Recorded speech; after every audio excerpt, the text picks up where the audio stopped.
So in this video, we are diving into the first practice when it comes to really embodying and coming back to a space of remembrance, of self-love. And if you haven't already watched the first video in this series, I would highly, highly recommend it.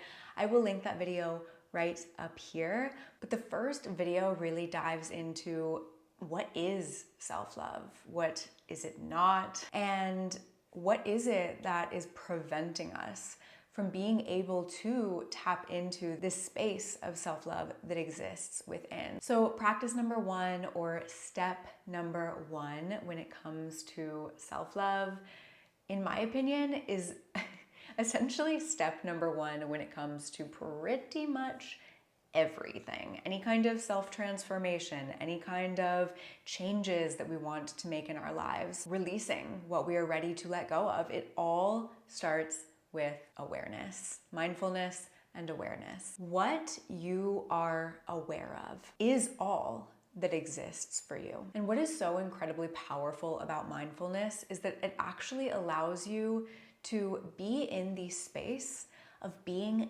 the witness and being in the space of observing your thoughts without any judgment or self-criticism. This awareness allows you to start to identify the limiting beliefs, the ingrained thoughts, the negative self-talk, the conditioning. It really allows you to start to understand and to be aware of what your internal messaging, of what your internal narrative is. And this initial step is so, so crucial in actually getting to the point where we are able to release these internal constructs. By observing and being the witness to your internal world, what happens is that you create a gap between you and your thoughts. And so this actually helps you to recognize that you are not your thoughts. It is in this space, in this gap, that your self-awareness starts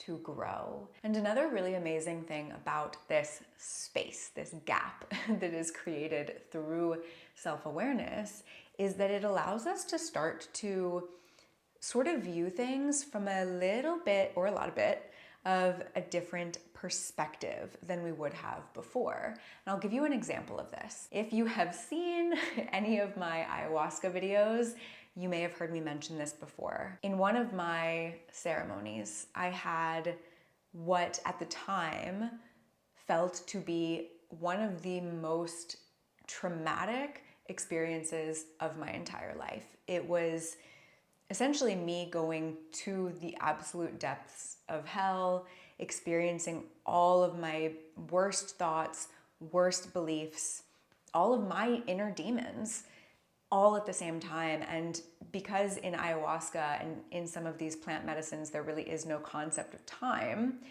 it felt like an eternity for me. And it truly felt like that was my reality forever. It was never going to end. I was never going to get out of this hell, and anything that had ever mattered up until that point, it was just gone. Because again, like I said in the beginning, what you are aware of is all that exists for you. And so when I got out of that ceremony, I was pretty traumatized for a while. I didn't understand what that experience was all about.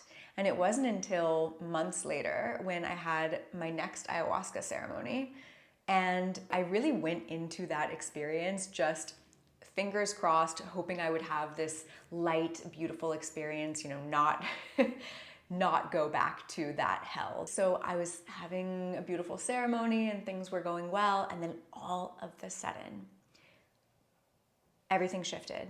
And I started to notice, and I became aware that I was going back to that space. Ayahuasca was taking me back there.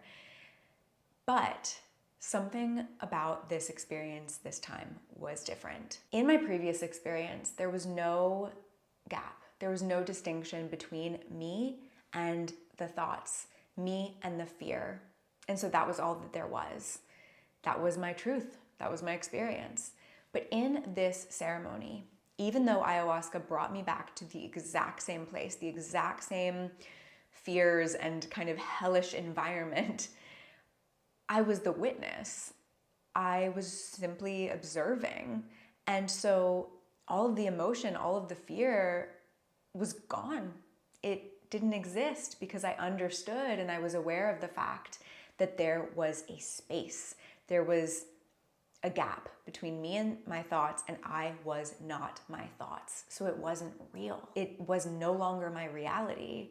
And that was such a profound lesson for me moving forward, to really recognize that it is only when I attach myself to my thoughts, it is only when I choose to see them as real, to believe that they are real, that the pain and the suffering exists, that the fear exists. And I don't know if you've heard this before, but it is said that there are really only two energies. There is fear and there is love. And really, from a higher perspective, there is only love. But in this, human experience that we are having, we experience duality. So there is love and there is fear. And we're always choosing between those two. It is always a choice. Do you choose fear or do you choose love? So let's bring back the focus. Let's come back to this concept of awareness and mindfulness. And here's the thing. Most of your thoughts are operating on autopilot. According to research from Stanford University, the average human being has about 60,000 thoughts per day, which is so insane when you actually think about it. But what is even crazier is the fact that of those 60-ish thousand thoughts, 90 to 95% of them are repetitive and 80% are negative. So where mindfulness comes in is that mindfulness disrupts. It acts as like a pattern interrupt for this mindless behavior, for this automatic behavior. This pause, this mindfulness creates a space for more conscious and intentional choices. And that is what enables you to break free from all of these habitual self-sabotaging patterns. All of that being said, what are the actual practical steps? Because we can sit here all day long and say, be mindful, be self-aware, just, be in a space of Zen, and that's great. But it definitely helps to have some practical steps to move forward and really understand how we can be more self-aware, more mindful in our everyday lives. The first thing is simply to become a compassionate observer to your thoughts and to your reactions. At this point, don't worry too much about forcing change or thinking that you have to do things differently. Just focus on noticing. Just focus on being the witness and becoming more aware of what are these kind of consistent patterns in your mind. What are the consistent patterns when it comes to your self-talk or the recurring thoughts that you have every single day? And especially when it comes to self-love, it can be really, really interesting to start to notice and become aware of where are you rejecting love in your life. Because this is not going to look the same for everyone. And just because we reject love in one area doesn't mean that we reject it everywhere. There may be some spaces where you are more easily able to receive love. And then in other areas, other departments, it's really challenging. Maybe if someone tells you that you're such an amazing cook and your food is just filled with so much love, you can easily receive that.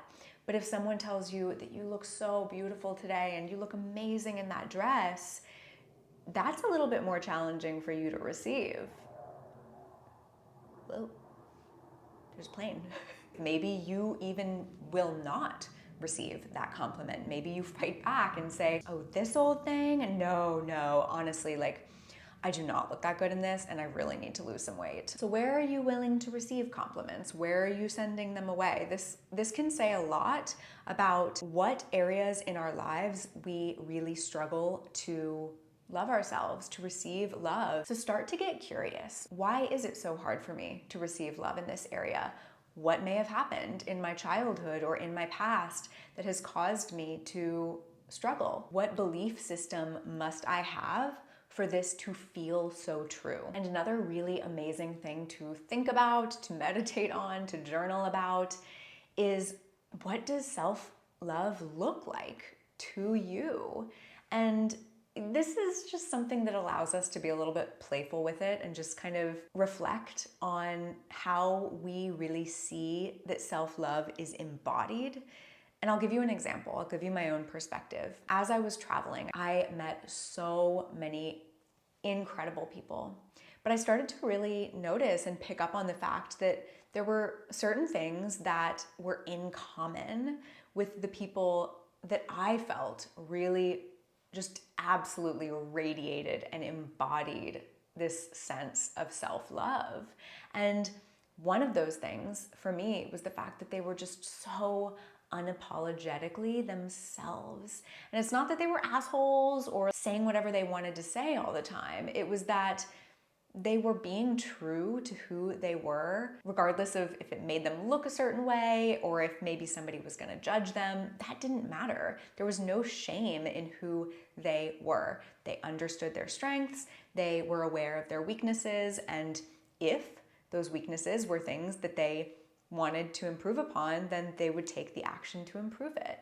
And another thing that I noticed that I was so drawn to were actually people who were really deeply in touch with their bodies and their emotions. I remember one girl in particular who I met in Australia, and she was one of the most joyful, expressive, just always so light. She was one of the most joyful people I'd ever met. And I remember thinking to myself, like, I don't know how this girl is always so damn happy, but she is always happy. And one day we were sitting and we were talking, and she was actually sharing with me that she and her partner had split up. And as we were talking, she started to cry, like really, she was letting it out. She was fully feeling her emotions. And what was so amazing about that moment is, instead of feeling any shame or, saying, sorry, I'm crying, anything like that, she took a moment and she breathed and she said, God, it just feels so good to cry. It feels good to be sad in this moment. And it was just such a beautiful, realization that the reason that this woman most of the time embodied so much joy and lightness was because she allowed herself to feel it all. If she was sad, she was sad. If she was angry, she was angry. If she was happy, she was happy. But there was no shame around any emotions. There was no shoving anything down or turning anything away. And by allowing all of herself to be welcome, I could see this self-love radiating from within her. But I invite you to think about that and maybe think about some people who, when you think of self-love, you think of these people. Like, they just embody it to the fullest. And what are those traits? What is it that they do or express, or what is the energy that they carry that allows you to see them as this clear mirror reflecting that self-love back to you? So that is the first step, is just to start to get curious, start to be mindful, ask yourself questions. And a really amazing practice that can go with this is, of course, journaling. Journaling is one of my favorite practices when it comes to self-awareness. So spend some time, get yourself a journal and allow yourself to write about your thoughts, about your experiences, about what is coming up for you. Through this reflection, you can start to identify the conditioning, the thought patterns, repetitive negative self-talk, the self-limiting beliefs, and through the awareness of them, gradually we start to release them. Something that's really important to note here is that oftentimes we are actually so much more aware than we give ourselves credit for. And it's more so the numbing and the distractions that cause us to seem like we're not really very aware. But when we come back to this space of presence within ourselves, we know what is best for us. we have the realizations of what it is that we need to do. So one really, really great journaling prompt that I invite you to sit down and think about is, what is one thing, just one thing, that I could change right now in my life that would make the biggest impact in all areas of my life? If you sit down and just allow yourself to write, you will have an answer, and it might not be an answer that you like, it might not be the answer that you want, but you definitely will have some clarity around what that looks like for you. Some other really beautiful mindfulness practices include, of course, how could we not talk about meditation in a mindfulness video? So meditation. Mindfulness meditation allows us to be the witness, to observe the thoughts that come up, to witness them as they pass, to really quiet the mind, observe these thoughts without judgment, and simply reconnect with the present moment. Mindful breathing or breath work is another really powerful practice. You know, a lot of ancient cultures actually believe that breath and spirit are one in the same. Breath is spirit incarnate. So by reconnecting with your breath, you are reconnecting to spirit, you're reconnecting to consciousness, to love. If you're not necessarily someone who has an easy time sitting in meditation or sitting and doing breath work, then go outside in nature. Take a mindful walk, even mindful eating. And especially if you are someone, and I can relate to this, who has had struggles with your body or with your self-esteem or self-image in the past, mindful eating, eating slowly and consciously and having a moment of gratitude before you eat is a really beautiful practice in mindfulness. And then also just being more mindful in everyday tasks, in mundane tasks. You know, mindfulness, it doesn't have to be in meditation. You can practice mindfulness when you're doing the laundry, when you're doing the dishes, when you're taking care of your kids. That's probably a really great opportunity to practice mindfulness. Whenever you have an opportunity to be more present, which is always, but when you think about it, when it comes to mind, bring yourself back to that space. Just come back to your breath, come back to the present moment, and notice how being in this present moment space starts to bring you back to the love that you are. So in the next video, we are going to be diving into the second practice when it comes to reconnecting with self-love. And that video is going to be all about staying present with yourself, holding space for yourself, and not abandoning yourself. So please do subscribe. That way you will see when the next video in the series comes out. And as always, thank you so much for being here. I will see you in the next video.